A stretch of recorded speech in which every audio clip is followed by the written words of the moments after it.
हर पिंजरा, पता नहीं कद उड़ जावांगी। लख लगा लो बंदिशां, फिर भी दूर आसमानां दे विच अपनी पहचान बनावांगी। मैं किसे तो घट नहीं, सारी दुनिया नूं विखावांगी। हाँ मैनू गर्व है, मैं एक औरत हाँ। नमस्कार, मैं नेहा जोशी बहुत स्वागत करदी हां तुहाडे सारिआं दा साडे अज दे खास प्रोग्राम रूबरू दे विच। दोस्तों, साडे समाज दे विच शुरू तो ही औरतां नूं अपनी पहचान बनाउण दे लई काफ़ी चुनौतियां दा सामना करना पिया है। औरत दा एक घर दी दहलीज ने शुरू तो ही रस्ता रोकना चाहया। पर्दा प्रथा ने उसदे अखां दे विच पल रहे सपनियां नूं मारना चाहया। शुरू तो लैके अज तक एक कुड़ी होण तो लैके एक औरत होण तक, कुछ ना होण तो लैके कुछ हो जाण तक, एक औरत नूं हर कदम ते संघर्ष करना पिया अपना नाम बनाउण लई, अपनी पहचान बनाउण लई ते अपने लई सम्मान बनाउण दे लई। ते दोस्तों, जदों ये नामुमकिन काम औरतां ने कर विखाया ते फिर वो बन गईयां मिसाल इस समाज दे लई। इस देश दा इतिहास बदल के रखता औरतां ने। और अज प्रोग्राम रूबरू दे विच एक इसे तरह की शख्सियत दे नाल तुहाडी मुलाकात करवाउण जा रहे हैं, जिन्हां ने जो सोचिया वो करके विखाया। अपनी कड़ी ते सच्ची मेहनत और लगन दे नाल उन्हां ने वो मुकाम हासिल किया जो कि बाकियां दे लई मिसाल बन गया। बहुत बहुत स्वागत है मैम तुहाडा। IAS officer doctor शेना Agarwal, deputy commissioner SBS नगर यानी कि नवा शहर। थैंक यू नेहा जी, बहुत बहुत धन्यवाद। मैम, बहुत अच्छा लग रहा तुहानू अपने नाल इत्थे बैठा देख के, और बड़ा गर्व भी महसूस होंदा है जदों कि असीं वेखदे हां कि कुड़ियां इन्ने वड्डे वड्डे मुकाम ते पहुंच गई हैं ते हर खेतर दे विच मल्लां मार रही हैं। ते शुरुआत करदे हां तुहाडे बचपन तो। तुहाडा बचपन किस तरह दा सीगा? नेहा जी, मेरा बचपन यमुनानगर एक छोटे जे शहर हरियाणा दे उहदे विच व्यतीत होया। मेरा जन्म रोहतक हरियाणा विच होया सी ते जद मैं 4 साल दी सी तां मेरे पेरेंट्स यमुनानगर शिफ्ट हो गए सी। मेरे फादर एक डॉक्टर हैं, वो अपना प्रैक्टिस करते हैं, तो मेरी मदर पोस्ट ग्रैजुएट इकनॉमिक्स विच करन दे बावजूद उन्होंने अपने आप नू परिवार दे लई डेडिकेट करके एक होम मेकर दे रोल विच ढाल लिया। एंड मेरे एक छोटे ब्रदर हैं जो मेरे तो 4 साल छोटे हैं। तो इस परिवार दे नाल मैं यमुनानगर विच ही अपने बचपन की सारी स्कूलिंग की, सारी पढ़ाई मेरी उत्थे ही हुई। मेरे पेरेंट्स ने मैनू इनफैक्ट मैं कहांगी साडे दोनों बच्चियां दे विच कदे भी मुंडे कुड़ी दा फर्क नहीं किता ते सानू दोनों नू हर तरह की बराबर सहूलियत, बराबर मौका दिता ते हमेशा सानू प्रोत्साहित किया कि असी अगे जाके अपने सपने पूरे करिए ते कुछ चंगा काम करिए। ते उसे दा ही शायद नतीजा है कि जेड़े बचपन की नींव पेरेंट्स ने बनाई, उन्होंने हमेशा सानू मौका दिता। अज मैं इस मुकाम ते पहुँच सकी हाँ। तो मैम, जो मुकाम तुसी हासिल किया है वो सपना तुसी जरूर किते ना किते संजोया होएगा, है ना? किसी एज ग्रुप दे विच तुसी बचपन दे विच या जदों जवानी च आए, ते कदों तो सोचिया कि मैं IAS ऑफिसर बनना है? इस ख्याल कदों आया मन विच? ये सपना मैं 2002 दी गल है, जब मैं 10वीं दे बोर्ड दे एग्जाम्स दिते सी। मेरे बोर्ड दे एग्जाम्स दा रिजल्ट आया सी तां मैं जिले विच सब तो ज़्यादा अंक प्राप्त किते सी, 95%, जो उस टाइम एक रिकॉर्ड हुंदा सी। सो जद मेरे इन्ने मार्क्स आए, मेरा रिजल्ट आया, तो उसनू देखते हुए मेरे पेरेंट्स, मेरे टीचर सारिਆਂ ने मैनू गाइड किया, प्रोत्साहित किया कि जे तुहाडे अंदर कैपेबिलिटी है तो उसका पूरी तरह फ़ायदा उठाना चाहिए है। मेहनत करके कुछ इस तरह का काम करना चाहिए है कि असी लोगों की सेवा कर सकीए। उस समय सारिਆਂ दी गाइडेंस दे नाल मैनू पता चलिया कि IAS किस तरह का सर्विस हुंदी है, किस तरह का काम हुंदा है जिस नाल असी लोगों की सेवा कर सकते हैं, लोगों की मदद कर सकते हैं। तो उस समय मेरे मन दे विच यह सपना पहली बारी आया सी। आम तौर पर हुंदा की है कि तकरीबन बहुत सारे जोड़े बच्चे सोचते असीं IAS ऑफिसर बनांगे, खास तौर पर जो औरतों की गल करिए, लड़कियां सोचती हैं, पर फिर किते ना किते जड़ियां कठिनाइयां आंदियां रस्ते दे विच, एक डर आ जाता है, तैयारी करन दा एक स्ट्रैस हो जाता है। वो सब चीज़ों नूं पार करते हुए एक मुकाम हासिल करना बहुत वड्डी गल है। तो इस तरह की कोई कठिनाई जिंदगी दे विच तुहाडी आई होवे जदों तुसीं इस रस्ते ते चल रहे सी, तैयारी कर रहे सीगे? तुसी हुण मैनू पुरानी गल्लां, पुराना समा याद दिलाता। सो जद मैं तैयारी करनी शुरू कर दी 10वीं तो बाद 12वीं तो बाद, पहला मैं मैडिकल की तैयारी की, ਮੈਡੀਕਲ ਦੇ ਵਿੱਚ ਸਿਲੈਕਸ਼ਨ ਹੋ ਜਾਣ ਤੋਂ ਬਾਅਦ ਮੇਰਾ ਸਿਲੈਕਸ਼ਨ ਏਮਸ ਦਿੱਲੀ ਵਿੱਚ ਹੋ ਗਿਆ। ਸਭ ਤੋਂ ਪਹਿਲਾਂ ਤਾਂ ਉਹ ਮੇਰੇ ਲਈ ਇੱਕ ਬਹੁਤ ਹੀ ਔਖਾ ਸਮਾਂ ਸੀ, ਬਿਕੋਜ਼ ਉੱਥੇ ਜਾ ਕੇ ਹੋਸਟਲ ਵਿੱਚ ਪੜ੍ਹਾਈ ਕਰਨੀ ਦਿੱਲੀ ਦੇ ਵਿੱਚ, ਇੱਕ ਛੋਟੇ ਸ਼ਹਿਰ ਦੀ ਕੁੜੀ ਲਈ, ਯਮੁਨਾ ਨਗਰ ਦੀ ਕੁੜੀ ਲਈ ਜੋ ਕਦੇ ਆਪਣੇ ਘਰ ਤੋਂ ਬਾਹਰ ਇੱਕ ਰਾਤ ਵੀ ਨਹੀਂ ਰੁਕੀ ਸੀ, ਉਹ ਬਹੁਤ ਹੀ ਇੱਕ ਔਖਾ ਸਮਾਂ ਸੀ। ਤੇ ਇਨੀਸ਼ੀਅਲੀ ਮੈਨੂੰ ਦਿੱਲੀ ਵਿੱਚ ਕਾਲਜ ਵਿੱਚ ਉਸ ਹੋਸਟਲ ਲਾਈਫ ਵਿੱਚ ਐਡਜਸਟ ਕਰਨ ਦੇ ਵਿੱਚ ਬਹੁਤ ਕਠਿਨਾਈ ਹੋਈ, ਬਟ ਉਸ ਸਮੇਂ ਮੇਰੇ ਪੇਰੈਂਟਸ ਨੇ ਮੈਨੂੰ ਸਪੋਰਟ ਕੀਤਾ। ਮੇਰੀ ਮਦਰ, ਉਹਨਾਂ ਨੇ ਕਈ ਵਾਰੀ ਕਈ ਦਿਨਾਂ ਤੱਕ ਮੇਰੇ ਨਾਲ ਆ ਕੇ ਹੋਸਟਲ ਵਿੱਚ ਰਹੇ ਤਾਂ ਜੋ ਮੈਂ ਉਸ ਮਾਹੌਲ ਨੂੰ ਵਿੱਚ ਐਡਜਸਟ ਕਰ ਸਕਾਂ ਤੇ ਅੱਗੇ ਆਪਣਾ ਪੜ੍ਹਾਈ ਵਿੱਚ ਧਿਆਨ ਲਗਾ ਸਕਾਂ। ਉਹਨਾਂ ਦੀ ਪ੍ਰੋਤਸਾਹਨ ਦੇ ਨਾਲ, ਉਹਨਾਂ ਦੇ ਸਪੋਰਟ ਦੇ ਨਾਲ ਮੈਂ ਉੱਥੇ ਐਡਜਸਟ ਕੀਤੀ। ਉਸ ਤੋਂ ਬਾਅਦ ਮੈਂ ਉੱਥੇ ਆਪਣੀ ਪੜ੍ਹਾਈ ਮੈਡੀਕਲ ਦੀ ਪੂਰੀ ਕੀਤੀ। ਮੈਡੀਕਲ ਦੀ ਪੜ੍ਹਾਈ ਪੂਰੀ ਕਰਨ ਤੋਂ ਬਾਅਦ 2009 ਦੇ ਵਿੱਚ ਜਦ ਅੱਗੇ ਆਪਣੇ ਕਰੀਅਰ ਦੇ ਬਾਰੇ ਸੋਚਣਾ ਸੀ ਤਾਂ ਉਸ ਸਮੇਂ ਦੁਬਾਰਾ ਮੇਰੇ ਮਨ ਵਿੱਚ ਵਿਚਾਰ ਆਇਆ ਕਿ ਹੁਣ ਮੈਂ ਮੈਡੀਕਲ ਕਰ ਲਿੱਤੀ। ਮਤਲਬ ਮੈਡੀਕਲ ਕਰਕੇ ਡਾਕਟਰ ਬਣ ਗਏ ਤੇ ਹਜੇ ਵੀ ਕਰੀਅਰ ਬਾਰੇ ਸੋਚਣਾ ਸੀ, ਮਤਲਬ ਕਿ ਕਹਿੰਦੇ ਨਾ ਹੋਣਹਾਰ ਵਿਰਵਾਨ ਕੇ ਹੋਤ ਚਿਕਨੇ ਪਾਤ, ਮਤਲਬ ਕਿ ਇਹ ਸੀਗਾ ਕਿ ਹੋਰ ਵੀ ਕੁਝ ਜ਼ਿੰਦਗੀ ਦੇ ਵਿੱਚ ਕਰਕੇ ਵਿਖਾਵਾਂ। ਸੋ 2009 ਵਿੱਚ MBBS ਕਰਨ ਤੋਂ ਬਾਅਦ, MBBS ਤਾਂ ਇੱਕ ਅੰਤ ਨਹੀਂ ਹੁੰਦਾ, ਇੱਕ ਸ਼ੁਰੂਆਤ ਹੁੰਦੀ ਹੈ। ਕੀ ਬਾਤ ਹੈ। ਉਸ ਤੋਂ ਬਾਅਦ ਅੱਗੇ ਜਦ ਆਪਾਂ ਨੌਕਰੀ ਦੀ ਤਰਫ ਜਾਂਦੇ ਹਾਂ, ਸੋ ਉਸ ਸਮੇਂ ਮੇਰੇ ਕੋਲ ਕੁਝ ਆਪਸ਼ਨ ਸੀਗੀ। ਏਮਸ ਦਿੱਲੀ ਵਿੱਚ ਇੱਕ ਟ੍ਰੈਂਡ ਸੀਗਾ ਕਿ ਮੋਸਟ ਆਫ ਦ ਲੋਕ MBBS ਕਰਨ ਤੋਂ ਬਾਅਦ ਪੋਸਟ ਗ੍ਰੈਜੂਏਸ਼ਨ ਲਈ ਜਾਂ ਅੱਗੇ ਫਿਊਚਰ ਦੇ ਲਈ ਦੂਜੇ ਦੇਸ਼ਾਂ ਵਿੱਚ, ਖਾਸ ਤੌਰ 'ਤੇ US ਵਿੱਚ ਚਲੇ ਜਾਂਦੇ ਸੀ। ਮੇਰਾ ਬਹੁਤ ਹੀ ਕਲੀਅਰ ਮਾਈਂਡਸੈਟ ਸੀਗਾ ਕਿ ਮੈਂ ਬਾਹਰ ਨਹੀਂ ਜਾਣਾ, ਮੈਂ ਜੋ ਵੀ ਕਰਨਾ ਹੈ ਆਪਣੇ ਦੇਸ਼ ਵਿੱਚ ਰਹਿ ਕੇ ਕਰਨਾ ਹੈ। ਬਹੁਤ ਅੱਛੀ ਸੋਚ ਹੈ ਇਹ। ਸੋ ਉਸ ਸੋਚ ਦੇ ਨਾਲ ਜਦ ਮੈਂ ਆਪਸ਼ਨਸ ਆਪਣੀ ਐਕਸਪਲੋਰ ਕਰ ਰਹੀ ਸੀ, ਸੋ ਇੱਕ ਆਪਸ਼ਨ ਮੈਨੂੰ ਦੁਬਾਰਾ ਆਪਣਾ ਪੁਰਾਣਾ ਸੁਪਨਾ ਯਾਦ ਆਇਆ ਤੇ ਉਸ ਸਮੇਂ ਮੈਂ ਸਾਰਿਆਂ ਨੂੰ ਕਿਹਾ ਕਿ ਮੈਂ ਇੱਕ ਵਾਰੀ ਉਸ ਦੇ ਲਈ ਦੁਬਾਰਾ ਟਰਾਈ ਕਰਨਾ ਚਾਹੁੰਦੀ ਹਾਂ। ਫਿਰ ਕੀ ਰਿਐਕਸ਼ਨ ਸੀਗਾ ਘਰਦਿਆਂ ਦਾ? ਸੋ ਮੇਰੇ ਪੇਰੈਂਟਸ ਨੇ ਮੈਨੂੰ ਗਾਈਡ ਕੀਤਾ, ਉਹਨਾਂ ਨੇ ਮੈਨੂੰ ਸਪੋਰਟ ਕੀਤਾ ਕਿ ਹਾਂ ਮੈਨੂੰ ਜ਼ਰੂਰ ਆਪਣੇ ਸੁਪਨੇ ਦੇ ਵੱਲ ਜਾਣਾ ਚਾਹੀਦਾ ਹੈ। ਤੇ ਉਸ ਦੇ ਨਾਲ ਮੈਂ 2009 ਵਿੱਚ ਪਹਿਲੀ ਵਾਰੀ IAS ਦਾ ਐਗਜ਼ਾਮ ਦਿੱਤਾ। ਬਟ ਮੈਂ ਤੁਹਾਨੂੰ ਦੱਸਣਾ ਚਾਹਾਂਗੀ ਇਹ ਆਸਾਨ ਨਹੀਂ ਹੈ। 2009 ਵਿੱਚ ਪਹਿਲੀ ਵਾਰੀ ਐਗਜ਼ਾਮ ਵਿੱਚ ਮੇਰਾ ਪ੍ਰੀਲਿਮਸ ਵਿੱਚ ਵੀ ਸਿਲੈਕਸ਼ਨ ਨਹੀਂ ਹੋਇਆ। ਅੱਛਾ ਜੀ। ਮਤਲਬ ਇਹ ਹੋਇਆ ਕਿ ਜਦੋਂ ਅਸੀਂ ਲਾਈਫ ਵਿੱਚ ਬਹੁਤ ਡਾਊਨਫਾਲ ਤੇ ਹੁੰਨੇ ਆ ਤੇ ਸਾਨੂੰ ਉਸ ਵੇਲੇ ਇਹ ਸੋਚਣਾ ਚਾਹੀਦਾ ਕਿ ਇਸ ਤੋਂ ਥੱਲੇ ਤੇ ਕੁਝ ਨਹੀਂ ਹੋ ਸਕਦਾ, ਇਸ ਤੋਂ ਬਾਅਦ ਹੁਣ ਅਸੀਂ ਉਚਾਈਆਂ ਤੇ ਹੀ ਜਾਵਾਂਗੇ ਤੇ ਨਵੀਆਂ ਉਡਾਰੀਆਂ ਹੀ ਜਿਹੜੀਆਂ ਹੈ ਉਹ ਲਵਾਂਗੇ। ਔਰ ਫਿਰ ਤੁਸੀਂ ਸੈਕਿੰਡ ਟਾਈਮ ਅਟੈਂਪਟ ਕੀਤਾ। ਸੋ ਉਸ ਤੋਂ ਬਾਅਦ ਮੈਂ ਦੁਬਾਰਾ ਆ ਕੇ ਕਈ ਵਾਰੀ ਮੈਂ ਹਤਾਸ਼ ਵੀ ਹੋ ਗਈ। ਮੈਂ ਕਿਹਾ ਕਿ ਮੇਰੇ ਬਸ ਦਾ ਨਹੀਂ ਹੈ, ਮੇਰੇ ਤੋਂ ਨਹੀਂ ਕਲੀਅਰ ਹੋ ਪਾਏਗਾ। ਮੈਂ MBBS ਹੀ ਕਰ ਲਿੱਤੀ ਹੈ ਤੇ ਮੈਂ ਮੈਡੀਕਲ ਲਾਈਨ ਵਿੱਚ ਅੱਗੇ ਜਾ ਕੇ ਨੌਕਰੀ ਕਰਕੇ ਇਹਦੇ ਵਿੱਚ ਹੀ ਲੋਕਾਂ ਦੀ ਸੇਵਾਵਾਂ ਕਰਾਂ। ਸੋ ਮੇਰੇ ਪੇਰੈਂਟਸ ਨੇ ਮੈਨੂੰ ਸਪੋਰਟ ਕੀਤਾ ਕਿ ਨਹੀਂ, ਹਤਾਸ਼ ਨਹੀਂ ਹੋਣਾ ਚਾਹੀਦਾ, ਇੱਕ ਵਾਰੀ ਦੁਬਾਰਾ ਕੋਸ਼ਿਸ਼ ਕਰੋ, ਇੱਕ ਵਾਰੀ ਦੁਬਾਰਾ ਮਿਹਨਤ ਕਰੋ। ਸੋ ਮੈਂ ਇਸ ਸਮੇਂ ਇਹ ਡਿਸਾਈਡ ਕੀਤਾ ਕਿ ਮੈਂ ਏਮਸ ਵਿੱਚ ਹੀ ਨੌਕਰੀ ਜੁਆਇਨ ਕਰਦੇ ਹੋਏ ਨਾਲ ਇੱਕ ਮੌਕਾ ਹੋਰ ਦਿੰਦੇ ਹੋਏ ਆਪਣੇ ਆਪ ਨੂੰ ਤਿਆਰੀ ਸ਼ੁਰੂ ਕੀਤੀ। ਸੋ ਮੈਂ ਦੁਬਾਰਾ ਇੱਕ ਮੌਕੇ ਨਾਲ ਤਿਆਰੀ ਕੀਤੀ। 2010 ਵਿੱਚ ਮੈਂ ਐਗਜ਼ਾਮ ਦਿੱਤਾ ਤਾਂ ਮੇਰਾ IRS ਇਨਕਮ ਟੈਕਸ ਵਿੱਚ ਸਿਲੈਕਸ਼ਨ ਹੋ ਗਿਆ। ਸੋ ਇਨਕਮ ਟੈਕਸ ਵਿੱਚ IRS ਵਿੱਚ ਸਿਲੈਕਸ਼ਨ ਤੋਂ ਬਾਅਦ ਇੱਕ ਵਾਰੀ ਮੈਨੂੰ ਕੌਨਫੀਡੈਂਸ ਆਇਆ ਕਿ ਠੀਕ ਹੈ, ਹੁਣ ਮੈਂ ਐਟਲੀਸਟ ਕੁਝ ਬਣ ਗਈ ਹਾਂ, ਮੈਂ ਇੰਡੀਪੈਂਡੈਂਟ ਹੋ ਗਈ ਹਾਂ, ਮੈਂ ਕਿਸੇ ਤੇ ਨਿਰਭਰ ਨਹੀਂ ਹਾਂ। ਤੇ ਜੇ ਮੈਂ ਅੱਗੇ ਕੁਝ ਨਹੀਂ ਵੀ ਕਰਾਂਗੀ ਤਾਂ ਵੀ ਮੈਂ ਇਸ ਨੌਕਰੀ ਵਿੱਚ ਜੇ ਚੰਗੀ ਤਰ੍ਹਾਂ ਮਨ ਲਗਾ ਕੇ ਕੰਮ ਕਰਾਂਗੀ, ਮੈਂ ਇੰਡੀਪੈਂਡੈਂਟਲੀ ਰਹਿ ਕੇ ਆਪਣੇ ਆਪ ਕੁਝ ਕਰ ਸਕਦੀ ਹਾਂ। ਇਸ ਸੈਟਿਸਫੈਕਸ਼ਨ ਤੋਂ ਬਾਅਦ ਮੈਨੂੰ ਸ਼ਾਇਦ ਇੱਕ ਕੌਨਫੀਡੈਂਸ ਮਿਲਿਆ ਤੇ ਮੈਂ ਪਲਾਨ ਕੀਤਾ ਕਿ ਮੈਂ ਇੱਕ ਮੌਕਾ ਹੋਰ ਦੇਣਾ ਹੈ। ਮੈਂ ਤੀਜੀ ਵਾਰੀ ਫਿਰ ਤਿਆਰੀ ਕੀਤੀ ਤੇ ਇਸ ਵਾਰੀ ਆਈ ਥਿੰਕ ਮੈਂ ਇਹੀ ਕਹਾਂਗੀ ਕਿ ਕਿਉਂਕਿ ਮੈਂ ਬਿਨਾਂ ਡਰ ਤੋਂ ਪੂਰੀ ਮਿਹਨਤ ਨਾਲ, ਪੂਰੀ ਲਗਨ ਨਾਲ ਤਿਆਰੀ ਕੀਤੀ ਸੀ, ਇਸ ਵਾਰੀ ਮੈਨੂੰ ਇਹਦੇ ਵਿੱਚ ਸਕਸੈਸ ਮਿਲਿਆ। ਰੱਬ ਨੇ ਮੇਰੀ ਮਿਹਨਤ ਦਾ ਮੈਨੂੰ ਫਲ ਦਿੱਤਾ ਤੇ ਮੇਰਾ IAS ਵਿੱਚ ਸਿਲੈਕਸ਼ਨ ਹੋ ਗਿਆ। ਕੀ ਬਾਤ ਹੈ। ਔਰ ਇਸ ਤਰ੍ਹਾਂ ਦੀ ਜਦੋਂ ਸਟੋਰੀਜ਼, ਜਿਹੜੀ ਰੀਅਲ ਸਟੋਰੀਜ਼ ਸੁਣਨ ਨੂੰ ਮਿਲਦੀਆਂ ਇਸ ਤਰ੍ਹਾਂ ਦੀਆਂ ਕਹਾਣੀਆਂ, ਤੇ ਹਰ ਇਨਸਾਨ ਨੂੰ ਮੋਟੀਵੇਸ਼ਨ ਮਿਲਦੀ ਹੈ, ਖਾਸ ਕਰਕੇ ਕੁੜੀਆਂ ਨੂੰ। ਤੇ ਹੁਣ ਜੇ ਆਪਾਂ ਕੁੜੀਆਂ ਦੀ ਗੱਲ ਕਰੀਏ ਤੇ ਇੱਕ ਸਵਾਲ ਮੇਰੇ ਜ਼ਿਹਨ ਵਿੱਚ ਆ ਰਿਹਾ ਹੈ ਕਿ ਇੰਨਾ ਕੁਝ ਹਾਸਿਲ ਕੀਤਾ ਇੱਕ ਆਮ ਇਨਸਾਨ, ਚਾਹੇ ਉਹ ਕੁੜੀ ਹੋਵੇ ਜਾਂ ਮੁੰਡਾ ਹੋਵੇ, IAS ਆਫਿਸਰ ਦੇ ਲਈ ਉਸਨੂੰ ਪਹਿਲਾਂ ਆਪਣੇ ਮਾਈਂਡ ਬਣਾਉਣਾ ਔਰ ਉਸ ਦੇ ਵਿੱਚ ਐਗਜ਼ਾਮ ਦੇ ਵਿੱਚ ਬੈਠਣਾ, ਕ੍ਰੈਕ ਕਰਨ ਤੋਂ ਬਾਅਦ ਦੁਬਾਰਾ ਫਿਰ ਇੱਕ ਹੋਰ ਟੀਚਾ ਰੱਖਦੇ ਹੋਏ ਦੁਬਾਰਾ ਉਸ ਐਗਜ਼ਾਮ ਦੇ ਵਿੱਚ ਬੈਠਣਾ ਇੱਕ ਮੁਸ਼ਕਿਲ ਗੱਲ ਹੈ। ਬਟ ਇੱਕ ਲੜਕੀ ਹੋਣ ਦੇ ਨਾਤੇ ਕੁਝ ਐਕਸਟਰਾ ਚੁਣੌਤੀਆਂ ਹਰ ਕੁੜੀ ਨੂੰ ਆਪਣੀ ਫੀਲਡ ਦੇ ਵਿੱਚ ਜਿਹੜਾ ਸਾਹਮਣਾ ਕਰਨਾ ਪੈਂਦਾ ਹੈ।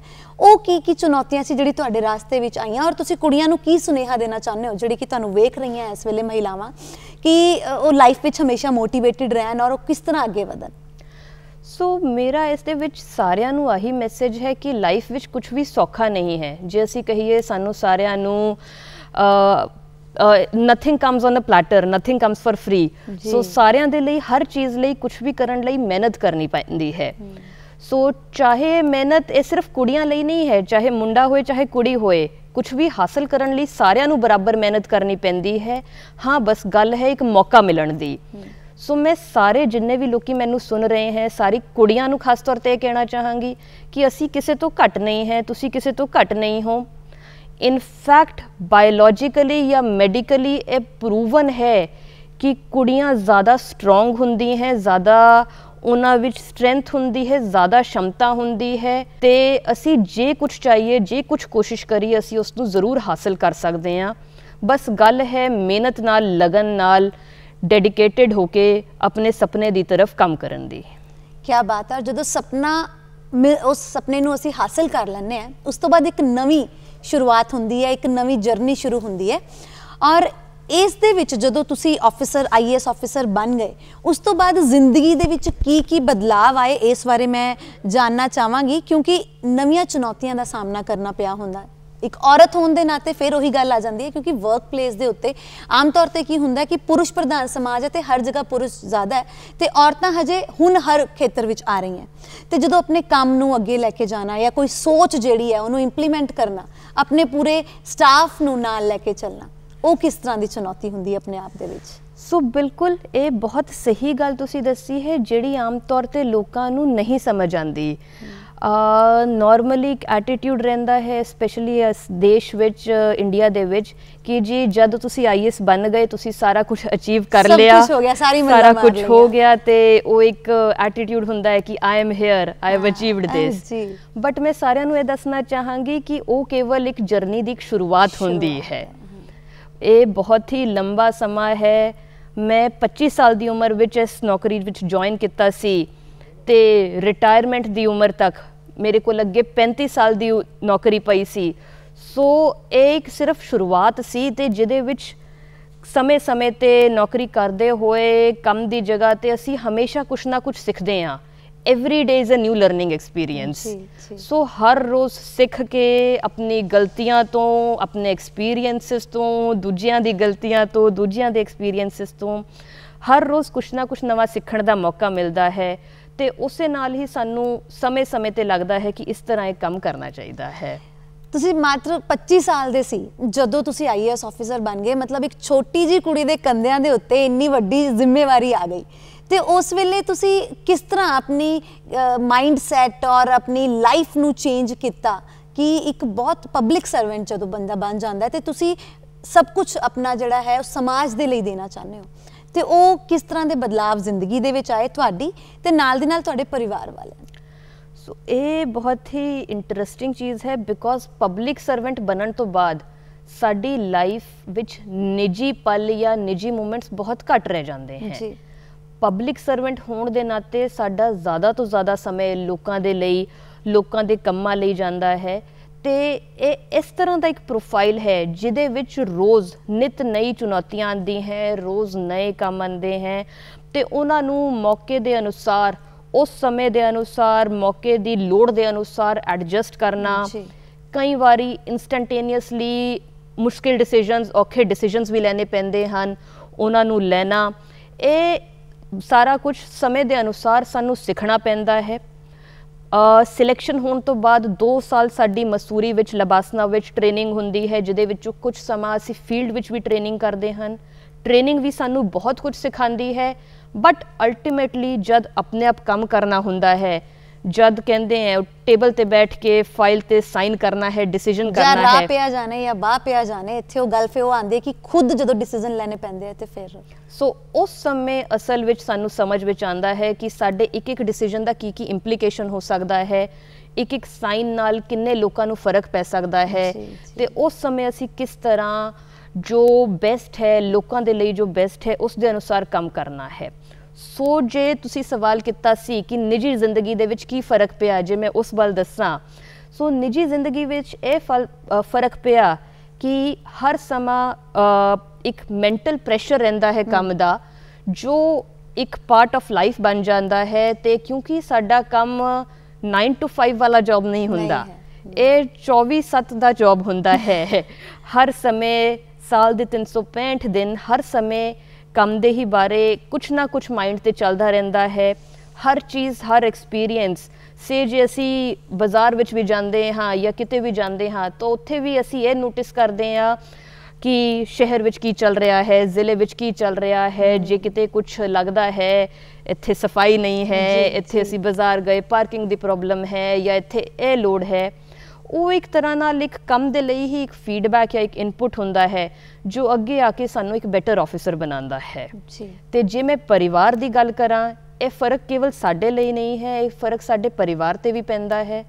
ਪਰਿਵਾਰ ਨੂੰ ਵੀ ਬਹੁਤ ਐਡਜਸਟ ਕਰਨਾ ਪੈਂਦਾ ਹੈ। ਤੇ ਮੈਂ ਕਹਾਂਗੀ ਕਿ ਮੈਨੂੰ ਇਸ ਤਰ੍ਹਾਂ ਦਾ ਪਰਿਵਾਰ ਮਿਲਿਆ ਕਿ ਉਹਨਾਂ ਨੇ ਹਰ ਸਮੇਂ ਹਮੇਸ਼ਾ ਸਪੋਰਟ ਕੀਤਾ, ਕਦੇ ਵੀ ਕਿਸੇ ਕੰਮ ਤੇ ਉਹਨਾਂ ਨੇ ਆਬਜੈਕਸ਼ਨ ਨਹੀਂ ਜਤਾਈ, ਜਦ ਕਿ ਉਹਨਾਂ ਨੇ ਇਨਫੈਕਟ ਮਨੋਬਲ बढ़ाया ਤੇ ਹਮੇਸ਼ਾ ਅੱਗੇ ਆਉਣ ਲਈ ਪ੍ਰੇਰਿਤ ਕੀਤਾ। ਜੀ ਸੋ ਪਰਿਵਾਰ ਦਾ ਸਪੋਰਟ ਹੀ ਹੈ ਜੋ ਸਾਨੂੰ ਇਸ ਕੰਮ ਵਿੱਚ ਮਦਦ ਕਰ ਸਕਦਾ ਹੈ ਕਿ ਪਰਿਵਾਰ ਦਾ ਸਪੋਰਟ ਹੈ ਤਾਂ ਅਸੀਂ ਮੈਂਟਲੀ ਫ੍ਰੀ ਹੋ ਕੇ, ਸਾਈਕੋਲੋਜੀਕਲੀ ਫ੍ਰੀ ਹੋ ਕੇ ਆਪਣੇ ਕੰਮ ਦੇ ਵੱਲ ਧਿਆਨ ਦੇ ਸਕਦੇ ਹਾਂ। ਜੀ, ਪਰਿਵਾਰ ਦੀ ਗੱਲ ਹੋ ਰਹੀ ਹੈ ਤੇ ਇੱਥੇ ਥੋੜਾ ਜਿਹਾ ਮੈਂ ਤੁਹਾਡੇ ਪਰਿਵਾਰ ਬਾਰੇ ਹੋਰ ਜਾਨਣਾ ਚਾਹਾਂਗੀ ਕਿ ਮਾਂ-ਬਾਪ ਦਾ ਸਾਥ ਹਮੇਸ਼ਾ ਰਹਿੰਦਾ ਹੈ ਬੱਚੇ ਦੇ ਨਾਲ, ਪਰ आफ्टर मैरिज ਵਿਆਹ ਤੋਂ ਬਾਅਦ ਚੀਜ਼ਾਂ ਬਦਲਦੀਆਂ ਹੈ, ਹਾਲਾਤ ਬਦਲਦੇ ਹੈ ਤੇ ਜ਼ਿੰਦਗੀ ਦੇ ਵਿੱਚ ਸਹੀ ਲਾਈਫ ਪਾਰਟਨਰ ਦਾ ਹੋਣਾ ਇੱਕ ਬਲੈਸਿੰਗ ਹੈ, ਬਹੁਤ ਵੱਡੀ ਇੱਕ ਜਿਹੜੀ ਖੁਦਾ ਦੀ ਇਨਾਇਤ ਹੋ ਜਾਂਦੀ ਹੈ ਉਹ, ਕਿਉਂਕਿ ਜੇ ਲਾਈਫ ਪਾਰਟਨਰ ਅੰਡਰਸਟੈਂਡਿੰਗ ਹੈ ਤੇ ਫਿਰ ਲਾਈਫ ਅੱਛੇ ਤਰੀਕੇ ਦੇ ਨਾਲ ਨਿਕਲ ਜਾਂਦੀ ਹੈ। ਔਰ ਨਾਲ ਦੀ ਨਾਲ ਜੇ ਉਹ ਪਬਲਿਕ ਸਰਵੈਂਟ ਹੋਵੇ ਤੇ ਫਿਰ ਤਾਂ ਉਹ ਅੰਡਰਸਟੈਂਡਿੰਗ ਲੈਵਲ ਹੋਣਾ ਜ਼ਰੂਰੀ ਹੈ।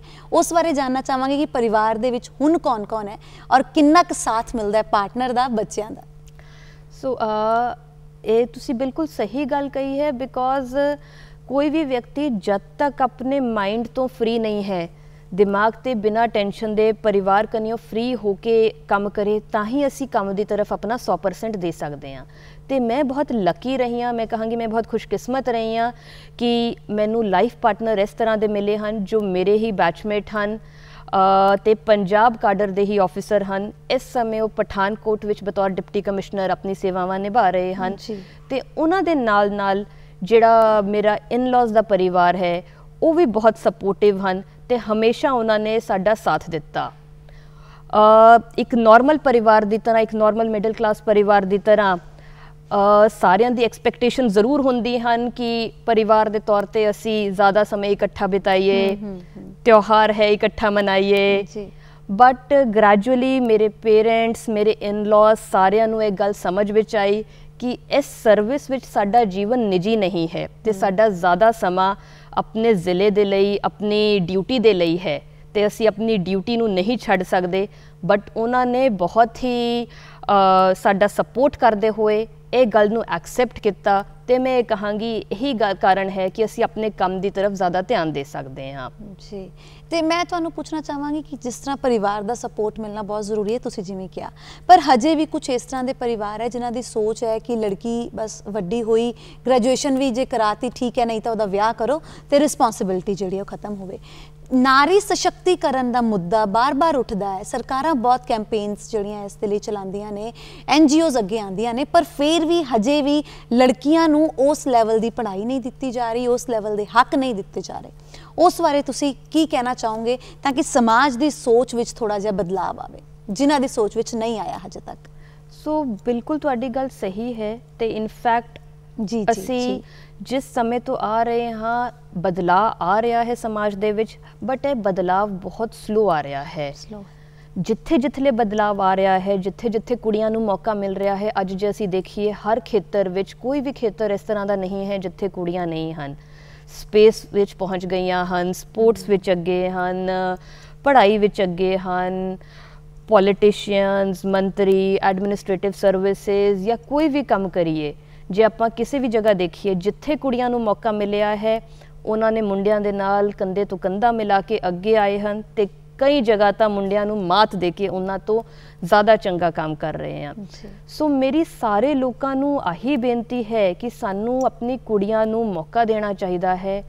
ਅੱਜ ਦੀ ਡੇਟ ਵਿੱਚ ਮੁੰਡੇ ਤੇ ਕੁੜੀਆਂ ਦੇ ਵਿੱਚ ਕੋਈ ਫਰਕ ਨਹੀਂ ਹੈ, ਫਰਕ ਹੈ ਕੇਵਲ ਉਹਨਾਂ ਨੂੰ ਮੌਕਾ ਦੇਣ ਦਾ, ਉਹਨਾਂ ਨੂੰ ਇੱਕ ਓਪਰਚੁਨਿਟੀ ਦੇਣ ਦਾ। ਜੋ ਸਾਡੇ ਸਮਾਜ ਵਿੱਚ ਪੁਰਾਣੀ ਸੋਚ ਸੀ ਕਿ ਮੁੰਡੇ ਹੀ ਅੱਗੇ ਚੱਲ ਕੇ ਮਾਂ-ਬਾਪ ਦਾ ਬੁਢਾਪੇ ਵਿੱਚ ਸਹਾਰਾ ਬਣਨਗੇ, ਅੱਜ ਉਹ ਚੀਜ਼ ਬਦਲ ਰਹੀ ਹੈ। ਕੁੜੀਆਂ ਵੀ ਆਪਣੇ ਮਾਂ-ਬਾਪ ਨੂੰ ਉਹਨਾਂ ਦਾ ਧਿਆਨ ਰੱਖ ਰਹੀਆਂ ਹਨ, ਆਪਣੇ ਪਰਿਵਾਰਾਂ ਦੀ ਜ਼ਿੰਮੇਵਾਰੀਆਂ ਨਿਭਾ ਰਹੀਆਂ ਹਨ, ਤੇ ਸਾਨੂੰ ਇਹ ਮੌਕਾ ਜੇ ਸਾਰੀ ਕੁੜੀਆਂ ਨੂੰ ਦੇਣਾ ਚਾਹੀਦਾ ਹੈ ਜੀ। ਤੇ ਨਾਲ ਮੈਂ ਸਾਰੀ ਕੁੜੀਆਂ ਜਿਹੜੀ ਵੀ ਮੈਨੂੰ ਦੇਖ ਰਹੀ ਹੈ ਉਹਨਾਂ ਨੂੰ ਵੀ ਆਹੀ ਕਹਿਣਾ ਚਾਹਾਂਗੀ ਕਿ ਅਸੀਂ ਕਿਸੇ ਤੋਂ ਘੱਟ ਨਹੀਂ ਹੈ। ਜੇ ਅਸੀਂ ਕੋਸ਼ਿਸ਼ ਕਰੀਏ ਤੇ ਮਨ ਵਿੱਚ ਠਾਣ ਲਿਆ ਤਾਂ ਅਸੀਂ ਜੋ ਕੋਸ਼ਿਸ਼ ਕਰਾਂਗੇ ਉਸ ਦੇ ਵਿੱਚ ਜ਼ਰੂਰ ਕਾਮਯਾਬੀ ਵੀ ਹਾਸਿਲ ਕਰਾਂਗੇ। ਔਰ ਇਹ ਬਿਲਕੁਲ ਸਹੀ ਗੱਲ ਹੈ ਕਿ ਔਰਤ ਜੋ ਸੋਚ ਲਵੇ ਉਹ ਕਰਕੇ ਵਿਖਾ ਸਕਦੀ ਹੈ ਔਰ ਜ਼ਿਆਦਾ ਵਧੀਆ ਤਰੀਕੇ ਨਾਲ ਕਰਕੇ ਦਿਖਾਉਂਦੀ ਹੈ। ਤੇ ਹੁਣ ਮੈਂ ਇੱਥੇ ਤੁਹਾਡੇ ਨਾਲ ਗੱਲ ਕਰਨਾ ਚਾਹਾਂਗੀ ਕਿ ਹਰ ਟਾਈਮ ਤੁਹਾਡੇ ਨਾਲ ਅਸੀਂ ਜਦੋਂ ਦੀ ਗੱਲ ਕਰ ਰਹੇ ਹਾਂ, ਮੈਂ ਗੱਲ ਕਰ ਰਹੀ ਹਾਂ doctor Shena Agarwal NIAS officer ਦੇ ਨਾਲ, ਠੀਕ ਹੈ। ਪਰ ਹੁਣ ਉਹ ਜਿਹੜੇ ਸੁਫਿਕਸ ਔਰ ਪ੍ਰੀਫਿਕਸਿਸ ਜੇ ਹਟਾ ਦਈਏ ਅਗਲੇ ਔਰ ਪਿਛਲੇ ਤੇ ਸਿਰਫ ਇੱਕ ਲੜਕੀ ਸ਼ੇਨਾ, ਉਹਦੇ ਨਾਲ ਹੁਣ ਮੈਂ ਗੱਲ ਕਰਨਾ ਚਾਹਾਂ। ਤੇ ਜਦੋਂ ਤੁਸੀਂ ਇਕੱਲੇ ਹੁੰਦੇ ਹੋ, ਜਦੋਂ ਇੱਕ ਰਿਸਪੌਂਸਿਬਿਲਿਟੀ IAS ਆਫਿਸਰ ਔਰ ਆਪਣਾ ਇੱਕ ਜਿਹੜਾ ਰੁਤਬਾ ਹੈ ਸਮਾਜ ਦਾ, ਘਰ ਦੀਆਂ ਜ਼ਿੰਮੇਵਾਰੀਆਂ, ਉਹ ਸਾਰੀਆਂ ਥੋੜੀ ਦੇਰ ਲਈ ਜੇ ਸਾਈਡ ਤੇ ਰੱਖ ਕੇ ਕੁਝ ਫੁਰਸਤ ਦੇ ਲੰਮੇ ਜਦੋਂ ਬਿਤਾਉਂਦੇ ਹੋ, ਉਸ ਵੇਲੇ ਕੀ ਕਰਨਾ ਪਸੰਦ ਕਰਦੇ ਹੋ, ਕੀ ਅੱਛਾ ਲੱਗਦਾ ਹੈ ਜੋ ਕਿ ਰੂਹ ਨੂੰ ਸਕੂਨ ਦਿੰਦਾ ਹੈ? ਬਿਲਕੁਲ ਸਹੀ ਗੱਲ ਹੈ ਕਿ ਕੰਮ ਤੋਂ ਬਾਅਦ ਘਰ ਆ ਕੇ ਸਾਡੀ ਵੀ ਇੱਛਾ ਹੁੰਦੀ ਹੈ ਇੱਕ ਨਾਰਮਲ ਇਨਸਾਨ ਦੀ ਤਰ੍ਹਾਂ, ਕਿ ਇੱਕ ਨਾਰਮਲ ਇਨਸਾਨ ਦੀ ਤਰ੍ਹਾਂ ਜੀਵਨ ਬਤੀਤ ਕਰੀਏ। ਕੁਝ ਪਲ ਹੋਣ ਜਦ ਕੋਈ ਨਾ ਹੋਏ, ਕੇਵਲ ਆਪਣੇ ਆਪ ਨਾਲ ਜਾਂ ਆਪਣੇ ਪਰਿਵਾਰ। ਕੀ ਕਰਨਾ ਪਸੰਦ ਕਰਦੇ ਹੋ? ਸੋ ਨਿੱਜੀ ਸਮੇਂ ਦੇ ਵਿੱਚ ਮੈਂ ਘਰ ਆ ਕੇ ਕੁਝ ਸਮਾਂ ਆਪਣੇ ਪਰਿਵਾਰ ਨੂੰ ਦੇਣਾ ਚਾਹੁੰਦੀ ਹਾਂ, ਬੱਚੇ ਨੂੰ ਸਮਾਂ ਦੇਣਾ ਚਾਹੁੰਦੀ ਹਾਂ, ਤੇ ਬੱਚੇ ਤੋਂ ਇਲਾਵਾ ਮਨ ਕਰਦਾ ਹੈ ਕਿ ਰਿਲੈਕਸ ਕਰੀਏ। ਮੈਨੂੰ ਬਚਪਨ ਤੋਂ ਪੇਂਟਿੰਗ ਦਾ ਸ਼ੌਕ ਰਿਹਾ ਹੈ, ਸੋ ਮੇਰੀ ਇੱਛਾ ਰਹਿੰਦੀ ਹੈ ਕਿ ਕੁਝ ਸਮਾਂ ਉਸ ਤਰਫ ਦੇਈਏ, ਜਾਂ ਕਿਤਾਬਾਂ ਪੜ੍ਹਨ ਦਾ ਸ਼ੌਕ ਰਿਹਾ ਹੈ। ਸੋ ਉਹ ਇਹ ਚੀਜ਼ਾਂ ਹੈ ਜਿਹੜੀ ਮਨ ਨੂੰ ਸਕੂਨ ਦਿੰਦੀਆਂ, ਇੱਕ ਰੂਹ ਨੂੰ ਸਕੂਨ ਦਿੰਦੀ ਹੈ। ਸੋ ਹਰ ਇਨਸਾਨ ਦੀ ਆਪਣੀ ਕੁਛ ਨਾ ਕੁਛ ਹੌਬੀਜ਼ ਹੁੰਦੀ ਹੈ ਜੀ। ਮੈਂ ਸਾਰਿਆਂ ਨੂੰ ਆਹੀ ਕਹਿਣਾ ਚਾਹਾਂਗੀ ਕਿ ਨੌਕਰੀ ਜਾਂ ਕੰਮ ਤਾਂ ਸਾਡੀ ਲਾਈਫ ਦਾ ਇੱਕ ਪਾਰਟ ਹੈ ਜੀ, ਬਟ ਸਾਨੂੰ ਉਸ ਨੂੰ ਜਿੱਥੇ ਕਿਤੇ ਨਾ ਕਿਤੇ ਕੋਸ਼ਿਸ਼ ਕਰਨੀ ਚਾਹੀਦੀ ਹੈ ਕਿ ਆਪਣਾ ਇੱਕ ਪਰਸਨਲ ਇੰਟਰਸਟ ਜਾਂ ਆਪਣਾ ਇੱਕ ਪਰਸਨਲ ਹੌਬੀਜ਼ ਵੀ ਡਿਵੈਲਪ ਕਰੀਏ, ਤੇ ਉਹਨਾਂ ਲਈ ਵੀ ਸਮਾਂ ਕੱਢੀਏ, ਆਪਣੇ ਲਈ ਸਮਾਂ ਕੱਢੀਏ, ਤਾਂ ਜੋ ਅਸੀਂ ਆਪਣੇ ਆਪ ਨੂੰ ਇੱਕ ਮੈਂਟਲ ਸੈਟਿਸਫੈਕਸ਼ਨ, ਇੱਕ ਰੂਹ ਨੂੰ ਸਕੂਨ ਦੇ ਸਕੀਏ। ਤਾਂ ਉਸ ਨਾਲ ਅਸੀਂ ਅਗਲੇ ਦਿਨ ਲਈ ਫਰੈਸ਼ ਉੱਠਦੇ ਹਾਂ ਤੇ अपना काम भी होर चंगी तरह कर सकते हैं जी। कहते हैं ना जैसा मन हो वैसा मंजर होता है, मौसम तो इंसान के अंदर होता है। तो जे अंदरों खुश हैं तो हर रिस्पॉन्सिबिलिटी बहुत वधिया तरीके नाल निभाने हैं। तो इन्नी ज़्यादा जिम्मेवारियां ऑलरेडी जदों कंधे ते होण ते फिर जदों एक लड़की जिहड़ा हमेशा वो एक सब तो वड्डी ब्लैसिंग हुंदी है माँ बनना, जदों माँ बनदी है तो वो इन्ने सारे रिस्पॉन्सिबिलिटीज़ दे विच वो वाली जिम्मेवारी जदों एक पैंदी है तो उसनूं किस तरीके दे नाल निभाया। और जिस तरह की तुहाडी बेटी है 2 साल दी है, छोटा जिहा बच्चा, उन्होंने भी टाइम चाहिए माँ का, उस चीज़ नूं किस तरह निभाने हो, टाइम प्रॉपर दे पाने हो? बिल्कुल, जब एक लड़की एक माँ बनती है, मदरहुड ये अपने आप विच एक इस तरह का एक्सपीरियंस है जिसनूं शायद शब्दां विच नहीं बयान किया जा सकता जी। बट एक बहुत वड्डी जिम्मेवारी या रिस्पॉन्सिबिलिटी भी है, क्योंकि एक बच्चा अपनी माँ दे नाल इस तरह डिपेंडेंट हुंदा है। बायोलॉजिकली मदर उसनूं जो चीज़ां प्रोवाइड कर सकती है वो परिवार का होर कोई सदस्य नहीं दे सकता। हालांकि अजकल असी कहते हैं कि बराबरी दे मुकाबला है अते फादर्स भी बहुत जिम्मेवारियां निभा रहे हैं, हर तरह नाल अपने बच्चों नूं समय दे रहे हैं। बट एक कुछ नीड्स होंदियां बच्चे दी जिन्हां नूं केवल माँ ही पूरा कर सकती है, तो करनी भी चाहिए हैं। और ये औरत की जिम्मेवारी है और एक्सपैक्टेशन भी किया जाता है, और एक औरत ही कर सकती है कि हर जिहड़ी उहदी जिम्मेवारी है उसनूं पूर्ण तरीके दे नाल निभा सके। सो मैं ये कहांगी कि औरतां नूं या लड़कियां नूं एक अबिलिटी हुंदी है कि असी मल्टीटास्किंग बहुत चंगी तरह कर सकते हैं। हाँ जी जी। सो इहदे विच यस किते ना किते असी बच्चियां नूं उन्ना समा नहीं दे सकते। इनफैक्ट कोई भी वर्किंग मदर उन्ना समा नहीं दे सकती जिन्ना एक स्टे एट होम मदर दे सकती है।